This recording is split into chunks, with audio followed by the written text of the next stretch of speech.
Alassane Ouattara, le valet complexé de la France-Afrique. Deuxième partie est fin. Le régent désigné par la France pour maintenir sa domination. Mais la domination française sur la Côte d'Ivoire n'est pas seulement économique, elle est aussi politique.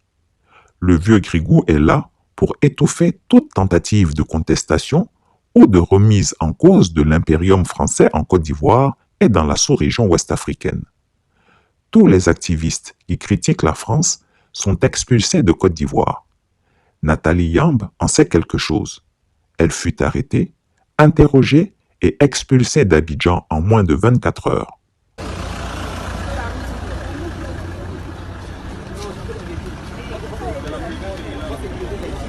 La madre, la dame de Sochi. La mamie. La madre. On va faire le jougrou ici. On est là pour te soutenir par la madre. Non, on est là. La madre. On se tient aussi le Viens refaire mon câlin. Viens refaire mon câlin ici. Ah. Ça va aller. Ça va aller. Bon. La madre. Kosonou est là. Voilà, Banga, Kosonou, Richard, Ni est là. Ouais. Toledano, tout le monde. Voilà, alors, la destination c'est où? Allez, fais vite avant qu'on ne ferme là. Oui, parce qu'on est près de C'est décharger. où la destination? C'est Zurich. Zurich. C'était Genève, mais j'ai fait changer en Zurich. D'accord, ok. J'arrive à 14h25 à Zurich et j'arrive, je crois, on arrive à 14h25. Ouais, mais je serai à 6h et quelques à Paris. D'accord. J'ai à peu près 5 heures de... 5 heures d'escale à Paris. Voilà. Bon, est-ce qu'ils t'ont bien traité? Ils m'ont très bien traité. Franchement, il n'y a rien à dire. Bon, alors, qu'est-ce qu'ils te reprochent? Le motif qui est sur l'arrêté d'expulsion, c'est activité incompatible avec l'intérêt national. Activité incompatible avec l'intérêt national de Côte d'Ivoire. Bon, ben très bien. Voilà. Avec l'intérêt national. Maître Guiraud n'était pas là, donc j'ai porté mention sur la notice d'expulsion que j'ai signée sans présence de mon avocat. Très bien. Mais ils m'ont pas donné la notification. Ils disent que c'est pas à moi qu'ils donnent ça, que ça va suivre la voie par l'avocat, etc. Donc Maître Guiraud disait qu'il fallait la notification pour commencer le recours. Oui. Donc il faudra être derrière lui pour récupérer la notification. C'est activité incompatible avec l'intérêt national. Alors, on va te laisser prendre 1 minute pour appeler Edith. Oui, j'appelle tout de suite. J'ai essayé de l'appeler, elle n'a pas décroché. Oui, mais prends 1 minute pour l'appeler. D'accord, je vais encore essayer. C'est la première personne que j'ai essayé d'appeler. Bon, d'accord. Allez, bon voyage ou à tout à l'heure. Je vous aime et à tout à l'heure. Voilà. Et on se reparle. À très bientôt. Allez, la lutte continue. Toute manifestation considérée comme anti-française est systématiquement réprimée. Ainsi, 4 jeunes Ivoiriens qui arboraient le drapeau russe à un meeting du PPACI ont été arrêtés le 25 février 2023, inculpés puis condamnés à 2 ans de prison ferme. Après le meeting vraiment éclatant de Yopougon, le 27, on est tout heureux, bon, vraiment, bon, ça va, bon, les autres vont aller devant le procureur, bon, il va les entendre, il va les libérer. Et puis on apprend que le fédéral de Yopougon a été convoqué par la police. Motif de cette convocation, des personnes auraient arboré le drapeau de la Russie pendant la manifestation. Et comme c'est lui qui a organisé la manifestation, il devient responsable de cela. Responsabilité pour faire d'autrui, en droit pénal, c'est quand même quelque chose de très rare.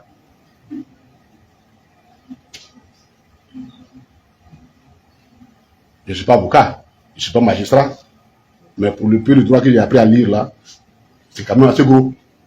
Et pourtant, il y a eu des images où des militants se réclamant du parti au pouvoir, avec des t-shirts à l'effigie du parti au pouvoir, ont abordé le drapeau français.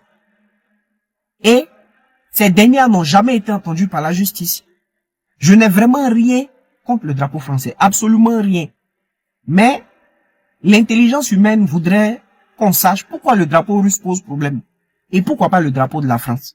Parce que jusqu'à preuve du contraire, l'État de Côte d'Ivoire n'a aucun problème avec la Fédération de Russie. Et souvenez-vous, récemment, le président Poutine a invité tous les chefs d'État africains à Moscou pour parler de la collaboration russo-africaine. Donc, il n'y a aucun problème. À ce sommet-là, nous avons vu le président Alassane Ouattara prendre une photo, cette photo-là même qui a fait le tour de la toile, avec le président Poutine. Donc, jusqu'à preuve du contraire, l'État de Côte d'Ivoire n'a aucun problème avec la Fédération de Russie. Il est interdit de dénoncer les dérives de l'armée française en Côte d'Ivoire et la justice ivoirienne refuse systématiquement de considérer toute plainte visant les troupes françaises en Côte d'Ivoire, se contentant de les transférer à la prévôté de l'armée française. Toute manifestation devant l'ambassade de France est formellement interdite. Toute manifestation contre la mainmise de la France sur le franc CFA est prohibée. Je voulais vous dire une chose, j'ai entendu beaucoup de déclarations sur le franc CFA. Je tiens à faire cette déclaration qui est importante. Voyez-vous, je ne veux pas faire preuve de manque d'humilité, mais moi j'ai été directeur des études de la Banque centrale de l'Afrique de l'Ouest, qui émet le franc CFA. J'ai été vice-gouverneur, j'ai été gouverneur de la BCEAO, j'ai été directeur général adjoint du Fonds monétaire international. Alors, je crois qu'il faut que ces débats cessent. Que des gens en parlent sans savoir de quoi ils parlent. Le franc CFA est notre monnaie. C'est la monnaie des pays qui l'ont librement consenti et qui l'ont mise en place de manière souveraine. Et ce, depuis l'indépendance, depuis 1960. Le franc CFA est plus ancien que l'euro. Alors, personne ne parle de l'euro. Et ceci ne semble pas poser de problème. Alors, je ne comprends pas ce faux débat sur le franc CFA. Alors, je tenais à le préciser. Le franc CFA est une monnaie solide. C'est une monnaie qui est gérée par la Banque centrale des États de l'Afrique de l'Ouest, dont j'ai été le gouverneur, dont je suis aujourd'hui gouverneur honoraire, gérée uniquement par les Africains. Et c'est une monnaie qui est en circulation, pas seulement dans les 8 États membres de l'Afrique de l'Ouest, mais dans l'ensemble de l'Afrique de l'Ouest.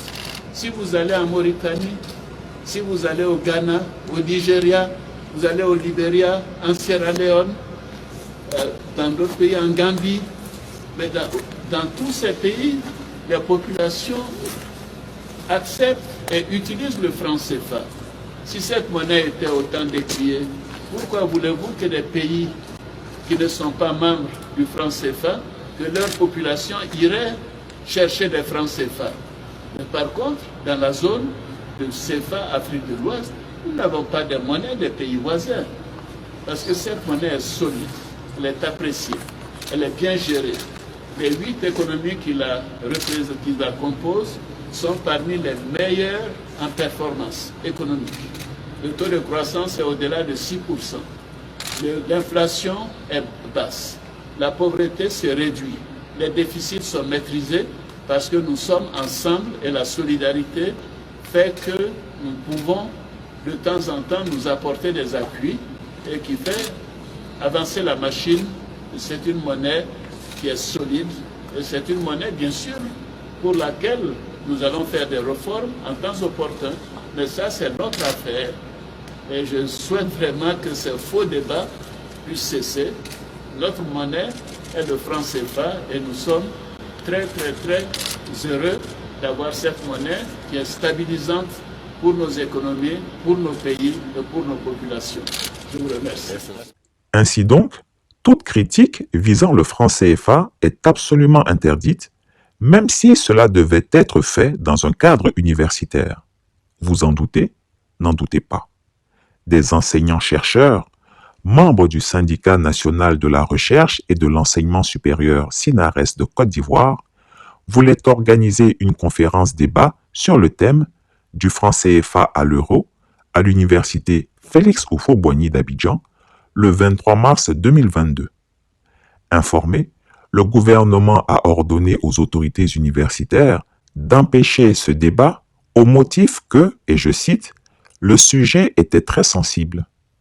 Le jour J, les enseignants ont trouvé les portes de toutes les salles closes et une présence policière significative sur le campus de Cocody. D'ailleurs, révoltés à l'idée que les États membres de la CEDEAO envisagent de quitter le franc CFA au profit d'une autre monnaie, quittant ainsi le champ d'influence de la France, Alassane Ouattara a réuni autour de lui une coterie de chefs d'État de l'UEMOA pour court-circuiter le projet de nouvelle monnaie commune sous-régionale en annonçant qu'il allait lancer sa propre monnaie, l'ECO, avec ses alliés des pays partenaires. Et bien évidemment, cet ECO serait arrimé à l'euro et garanti par la Banque de France. Cette annonce a été faite par Alassane Ouattara et Emmanuel Macron en décembre 2019, sans que les autres chefs d'État de la CEDEAO n'en aient été informés. Alors moi je n'appartiens pas à une génération qui a connu le colonialisme. Beaucoup des jeunes qui nous le reprochent ne l'ont pas connu davantage et parfois prêtent à cette époque les difficultés d'aujourd'hui. Donc rompons les amarres, ayons le courage d'avancer, de regarder et de bâtir ensemble en effet un partenariat décomplexé. La France n'a rien à cacher, n'a aucun privilège à avoir. Elle n'a qu'à aider ses frères, ses sœurs à réussir et cette jeunesse africaine à conquérir son avenir. C'est pourquoi j'ai souhaité pouvoir mettre à plat l'ensemble des sujets pour écrire une page nouvelle de notre histoire commune qui mette fin aux oripeaux du passé, aux malentendus, parfois à des dispositifs qui n'avaient plus beaucoup de sens, et qui permettent aussi de bâtir une plus grande intégration régionale, car l'avenir de cette jeunesse de vos pays est dans une plus grande intégration régionale qui permettra davantage de circulation et une plus grande stabilité des économies entre elles. Et je sais ô combien, cher Président, c'est votre ambition, votre souhait et presque l'ouvrage de toute une vie professionnelle. C'est aussi pour cela que j'ai souhaité accompagner la réflexion engagée par les chefs d'État de l'UEMOA et le président Ouattara en particulier pour réformer le franc CFA. Et je suis très heureux aujourd'hui d'être à ses côtés pour ensemble annoncer cette réforme historique majeure. Cette réforme vise à franchir ensemble une nouvelle étape. Vous en avez rappelé les piliers à l'instant, cher Alassane. Le président Ouattara et les chefs d'État de l'UEMOA ont fait le choix de préserver ce qui fait la force et la stabilité macroéconomique de l'UEMOA, à savoir la parité fixe de la monnaie commune avec l'euro, d'une part, et la garantie de la France, d'autre part. C'est leur choix, c'est leur demande, explicitement énoncée par le président Ouattara. La France le soutient, nous l'acceptons et nous serons au rendez-vous. Dans le même temps, il y avait des fortes attentes pour réformer en profondeur le partenariat entre la France et l'UEMOA, l'inscrire en cohérence avec la dynamique du projet de monnaie unique à l'échelle de la CEDEAO. L'ECO. Cette monnaie verra le jour en 2020. Je m'en félicite. Elle sera l'outil de cette intégration. Le président Ouattara a évoqué la question du nom. Je vais pour ma part ici vous confirmer les deux changements majeurs qui accompagneront cette évolution et que la France a décidé d'embrasser à vos côtés. D'abord, nous avons ensemble décidé de mettre fin à la centralisation obligatoire des réserves de change en France, qui représentait 50%, en actant la suppression du mécanisme du compte d'opération. J'avais entendu ô combien, à la fois le compte d'opération et ses réserves obligatoires sur le compte spécial du Trésor étaient un souci, un sujet de crispation. Nous y mettons fin. Ensuite, nous engagerons un dialogue sur de nouvelles bases. La France ne siégera plus dans aucune des instances techniques de gouvernance de l'Union. Plus spécifiquement, elle ne nommera plus de représentants au conseil d'administration, au comité de politique monétaire de la Banque centrale, ni à la commission bancaire de l'Union. Et je souhaite que les meilleurs experts africains puissent être nommés, que les meilleurs académiques, que vos représentants et vos administrations puissent ainsi faire avancer ce sujet. Aujourd'hui, la France ajuste donc son positionnement pour devenir le garant financier de l'Union, conformément aux choix faits par les États. Il y aura bien sûr de nouvelles occasions pour la France et l'UEMOA de continuer d'échanger avec les différents États membres de l'Union, mais ceux-ci seront plus informels, moins institutionnalisés, reposant sur une dynamique nouvelle, libre, choisie, assumée. Je fais confiance aux équipes de l'ensemble de nos pays, à la fois du côté des États mais aussi des banques centrales, pour continuer d'entretenir un dialogue riche, fluide, sous le sceau de la sincérité et de la confiance. Nous revisitons ainsi des accords vieux de 46 ans. Et cette garantie que nous allons apporter, nous le faisons à votre demande. Mais ces changements profonds, nous les assumons ensemble. Enfin, avec le président Ouattara et l'ensemble des États de l'UEMOA, nous avons tenu à ce que ces évolutions soient rapidement transcrites dans les textes.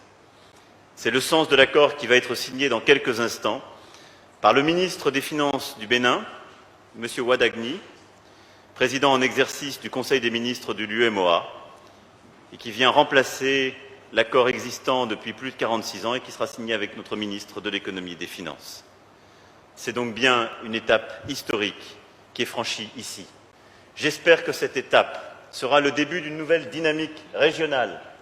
J'espère que des pays comme la Guinée, le Ghana, la Sierra Leone, le Libéria, la Gambie poursuivront ce mouvement et avec cette monnaie nouvelle, cette gouvernance nouvelle, œuvreront, cher Président, à vos côtés. Mais je veux ici, solennellement et amicalement, saluer le rôle que vous avez joué dans ce travail historique, cette avancée que nous avons voulu faire ensemble et que vous allez continuer, je le sais, dans les prochains mois à jouer, car l'année 2020 sera absolument critique pour franchir ces nouvelles étapes.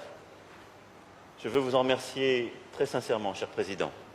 Voilà, Mesdames et Messieurs, ce que je voulais ce soir dire. J'ai beaucoup de fierté, en même temps que de l'amitié, dans ce moment, car je pense que nous franchissons ensemble une étape importante. C'était là aussi un engagement, c'est maintenant une réalisation. Merci en tout cas, Monsieur le Président, cher Alassane, pour votre accueil, pour ces avancées communes, pour votre amitié. Merci beaucoup.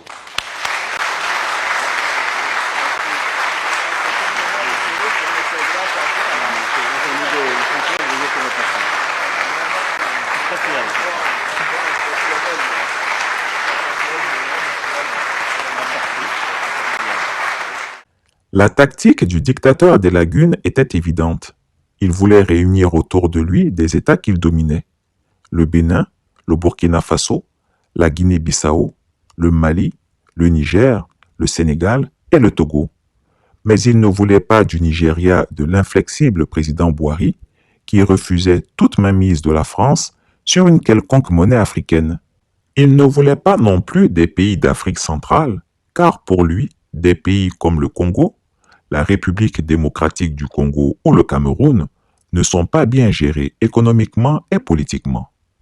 L'affaire a échoué car l'Union africaine a critiqué ce coup de poignard dans le dos des Africains et a interdit qu'Alassane Ouattara et ses comparses utilisent le nom ECO pour désigner leur monnaie vassale parce que cette appellation était déjà réservée pour la future monnaie continentale africaine en construction.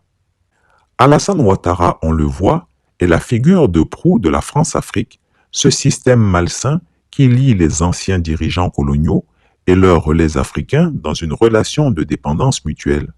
Sous son régime, la France-Afrique, ce système pervers où la France dicte les règles du jeu et où les dirigeants africains, en échange de quelques privilèges, se soumettent sans broncher, s'épanouit comme jamais.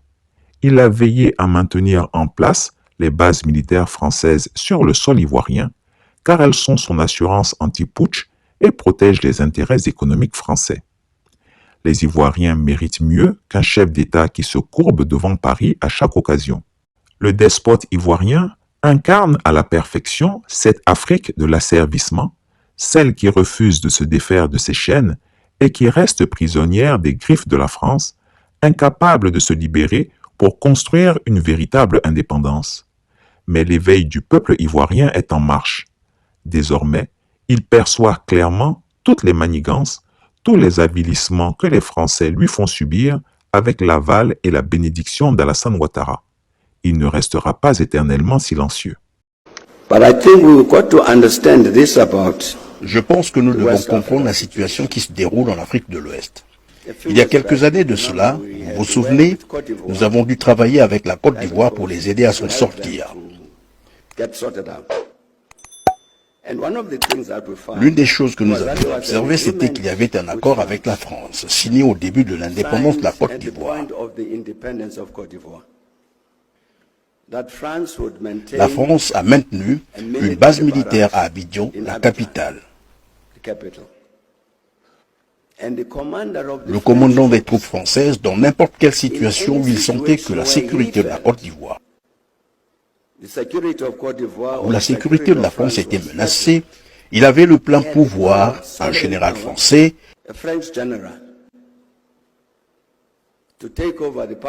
d'occuper la place publique et dire ce qu'il voulait. C'est l'un de 12 ou plus accords que, pas seulement la Côte d'Ivoire, mais aussi de nombreux autres pays francophones ont signé avec la France à l'indépendance. Le Mali s'y était opposé. Je pense qu'il y a eu 11 ou 12 accords, qui incluent également des prescriptions sur la gestion de leur monnaie. Quand ces pays disposent de devises étrangères, ils doivent les déposer à la Banque de Paris. En retour, la Banque de Paris garantit la convertibilité et la parité de la monnaie CFA qu'ils utilisent. Et donc, ce qui arrive actuellement en Afrique de l'Ouest est une rébellion par des jeunes officiers militaires contre le néocolonialisme français en Afrique. Ce n'est pas simplement des coups d'État militaires pour chasser certains présidents démocratiquement élus. Ces jeunes soldats se disent que nos politiques, depuis l'indépendance, ont respecté cette relation de domination par la France. Et cela doit s'arrêter. Chris Yapi ne ment pas. Retrouvez Chris Yapi sur ses deux chaînes YouTube, sa chaîne Dailymotion, Instagram et VK.